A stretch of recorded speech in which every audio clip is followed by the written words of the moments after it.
સમાચારમાં આપનું સ્વાગત છે। કૃષિ કેન્દ્ર ખેડબ્રહ્મા ખાતે કૃષક સ્વર્ણ સમૃદ્ધિ સપ્તાહનું ઉદ્ઘાટન રાજ્યસભા સાંસદ રમીલાબેન બારાના અધ્યક્ષસ્થાને યોજાયું।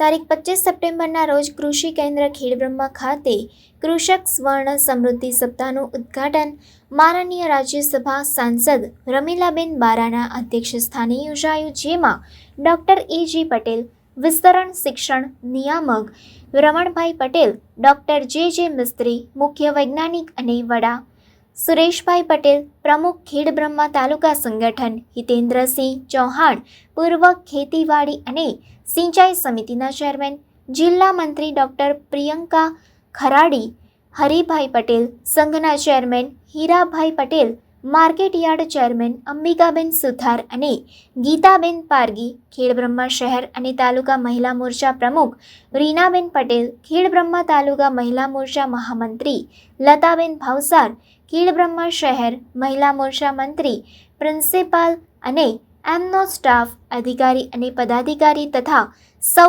ખેડૂત તાલીમાર્થીઓ હાજર રહ્યા હતા। અંતે એસ.કે. આચાર્ય, પિયુષ સરસ, જે મિસ્ત્રી અને પી.એચ. અગ્રવાલ, આર.એમ. અંકુયા દ્વારા બનાવેલ કૃષિ સાહિત્યનું વિમોચન કરવામાં આવ્યું હતું। રિપોર્ટર જીતેન્દ્ર જોશી, ખેડબ્રહ્મા। આવા ન્યૂઝ જોવા માટે સાબર આવાઝ યુટ્યુબ ચેનલને સબસ્ક્રાઇબ કરો અને લાઇક કરો, જેથી હવે પછીના દરેક સમાચાર સબસ્ક્રાઇબ કરેલા હશે તેઓને નવા સમાચારની માહિતી મળી જશે।